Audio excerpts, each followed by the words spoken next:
My new Turo Tesla has earned its first $1,000. That's 83 Chipotle bowls generated by my dream car, which is rented out to 5 strangers from around the country over this past month. For myself.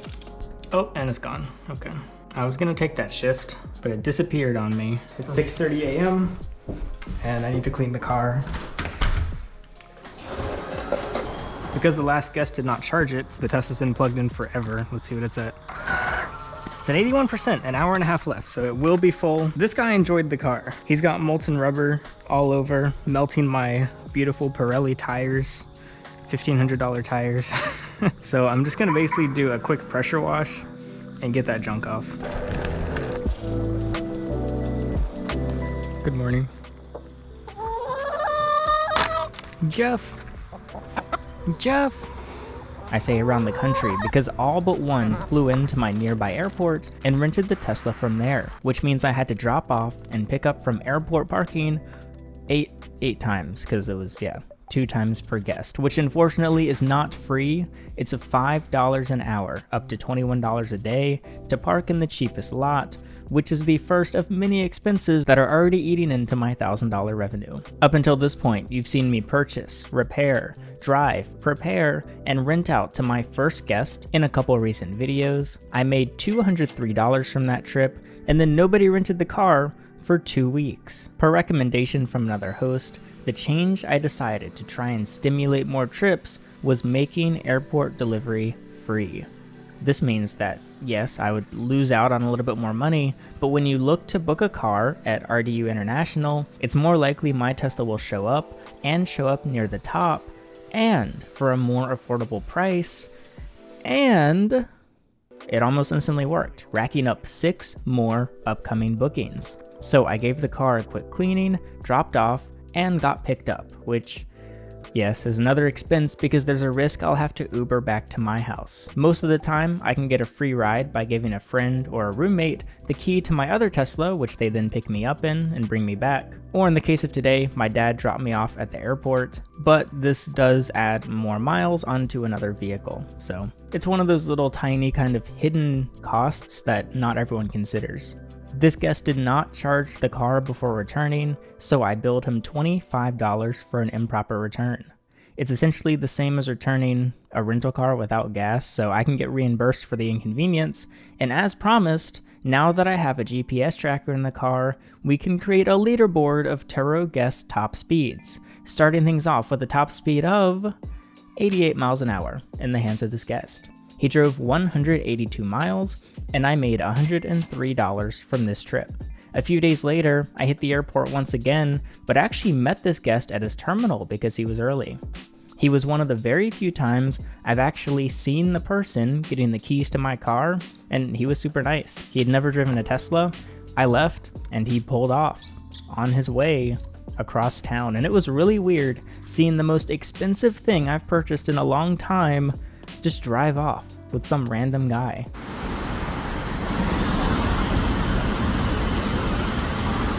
And I know this happens every trip, but I'm not usually there for it. I just drop the car off, I come back, it's there. But no, he just tootled on his merry little way. However, he sent me a reassuring text that he will, quote, treat her well. And I immediately got this notification from my GPS. Honestly, let's freaking go. Hell yeah, brother. Have fun. The earnings weren't going to be great because he rented this car for just 9 hours. So he did pay a full day rate, but he flew in from Florida to visit his daughter who lived about 2 hours from the airport. He drove to see her, came right back, dropped the car off, and flew back to Florida, all in less than a day. This paid out a measly $58, and honestly, that's not a bad daily rate, especially considering this is after Turo fees. Like, say it rents it out every day for this much. That would be nearly $1,800 a month in revenue, and again, that's after fees. But going back and forth to the airport in such a short time span did cut into my schedule kind of weirdly. However, a one-day trip also means that there's only 150 miles of driving included with his trip, which he exceeded by 76 miles. And that's not a problem, but it does mean I could bill him an additional 52 cents per mile, which I did, and he wasn't happy about. For some reason, he believed there were 400 miles allocated with his trip, even though it was disclosed as 150 in multiple places. But my best guess as to why he was confused is that the Model S has 400 miles of range on a single battery charge. And it does say this on the top of the listing, so maybe he misunderstood what that number was. He also didn't realize he has to return the Tesla with more than 16% battery. I mean, ideally guests return it with 80% because that's what I deliver it with, but I usually let it slide as long as it's like if it's like 60 or 70%, even 50%, I've been like, you know what, whatever, no problem. But 16%, that's pretty low. So this got him hit with another incidental charge of $50.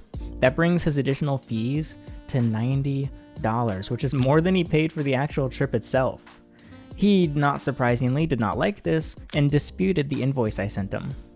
I did feel genuinely bad because it was clearly just a misunderstanding, and his short day trip to visit family just gradually got more and more expensive.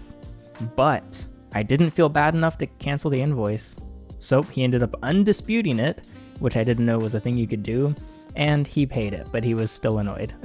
Bringing the revenue of this trip from $60 to $150. I mean, that's not too shabby for one day. It's kind of reminiscent of the last Tesla being the most profitable when it was crashed. Like, basically, my day gets better as guests' days get worse. Very, very odd. Now, this does mean I had to charge the car myself, and luckily there was time between this trip and the next one, but I do currently have free supercharging thanks to those of you who have used my Tesla referral link, so I really appreciate that. I linked it in the description once again. He beat my last guest on the speed leaderboard, hitting triple digits at exactly 100 miles an hour. And I know it may sound crazy for guests to go this fast, but it's worth noting this car goes 0 to 100 in 4.1 seconds. That's quicker than Scat Packs hit 60 miles an hour. It's just too easy to go that fast. Also, both of these guests gave me 5 stars, and I returned the favor. My fourth guest picked up the very next day for 2 days, also at the airport. He paid for unlimited mileage, which is an additional $75 per day, so I'm happy about that. However, this means he could literally put like 2,000 or 1,000,000 miles on the car. Like, he can put any amount of miles on the car and I can't do anything about it. Which he could have done considering he instantly crushed our super speeders leaderboard at a new top speed of 124 miles per hour on this trip. That is seriously impressive, but could also seriously injure someone. And in the case you're seriously hurt, your injuries could potentially be worth millions without the time-consuming appointments, paperwork, upfront costs, and reliving the traumatic event over and over. Insurance companies often lowball clients' claims, but if you become Morgan & Morgan's client, they will fight to get you the money you deserve.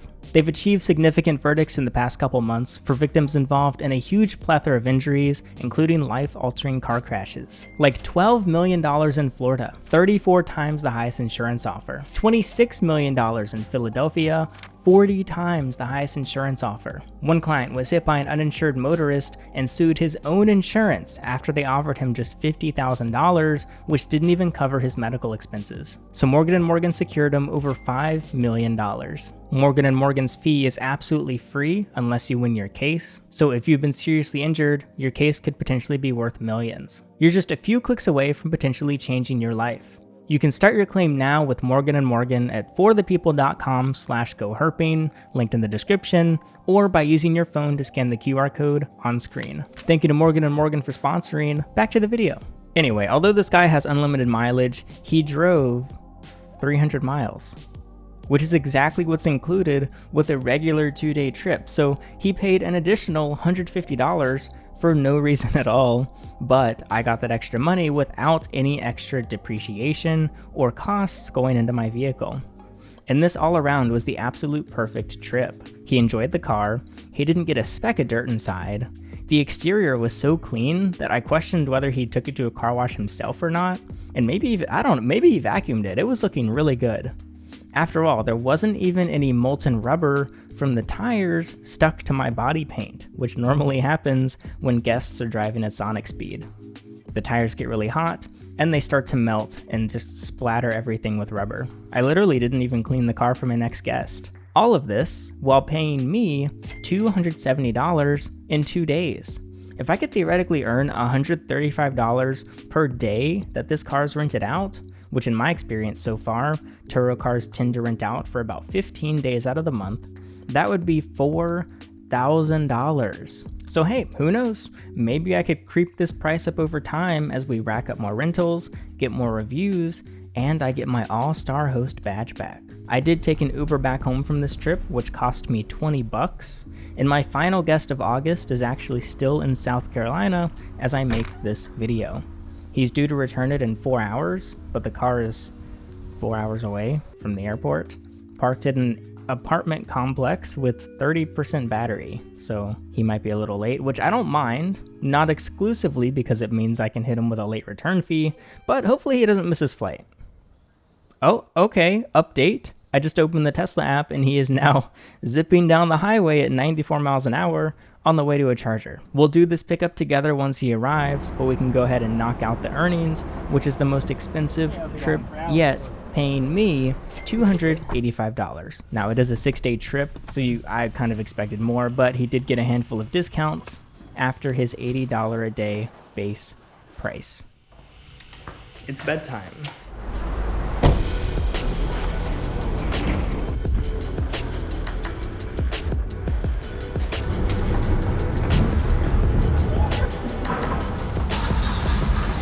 I just passed the guest in the terminal. I never know if I should say like, oh hey. He didn't notice me though. I went unnoticed. Mark IV with a huge freaking exhaust. Row I. I didn't even know there was a row I. Or maybe it's L. It's either a lowercase L or uppercase I. He didn't charge the car. W for me, because I don't need it to be charged. He left it with 20%, so I'll probably get hit with like a $50 fee. That's like 4 Chipotle bills. Maybe 5 if I stretch it. I see 2 white Teslas, but one is a Y and one is a 3. Okay, maybe it's row L, not I. There's another Tesla. Okay, I'm completely on the wrong side of the garage. Sometimes it's a race to get to the car because it will charge me an extra $5 if it lapses an hour. Even an hour and 1 minute, extra $5. $5 is half a Chipotle bowl. Okay, $5 is a decaf Dunkin' iced coffee. Can't let that go to waste.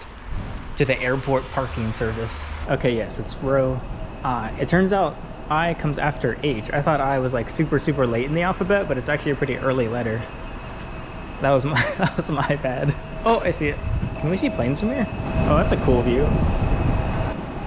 Also, you know what I realized? Well, not me, it was viewers that realized it. My first guest, we thought he went skydiving. No, some of you pointed out he probably just took the car to an airport so he could drag race it, which makes a lot more sense. Here we are next to a Stealth Rat Performance Model Y. Let's see how we're looking. It's dirty for sure. He drove a lot, which is fine. It'll need a good wash. Man, he parked close. It fits one Alex. Okay, I don't see anything obvious, except he didn't put the key card in the door, which is fine because I have the thing. He left the key in the car. Very cool. He was listening to the Joe Rogan Experience. Oh my god, the steering wheel looks a lot worse. Holy shit, he was like freaking, he peeled away at the steering wheel. Look at this. It wasn't this bad before. Oh man, he peeled like all of it off. Each guest keeps peeling it a little bit more. Oh, he peeled it on the other side? Damn, he was picking away. He must be like a nail biter. That's actually a lot of damage. And it's hard to blame the guest for that, but he peeled a lot. This thing is cooked. That did not look like that before. I have pictures. He had to have been like doing like this the whole time. I don't know about that. I don't like how much he peeled that. Okay, well anyway, let me take him off the app. I don't even use the app or not. Actually, he must have since he left the key in the car. I guess that means he logged into Spotify. I could add stuff to his library. What has he got liked? He likes Eminem, Pop Smoke, Joel Grey, Queen, Jason Derulo, Louis C.K. He does not have an interesting taste in music at all. Usher. Get a picture of the battery and the odometer. And we can't forget the leaderboard, which, yes, this guest crushed for a new top speed. I kind of can't believe every guest is just gradually going faster and faster.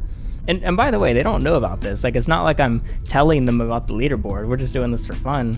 But he knocked out the previous guy by 4 miles an hour, hitting 128 in my Model S Plaid. And he got there in less than 5 seconds. How crazy is that? Now let's go over expenses.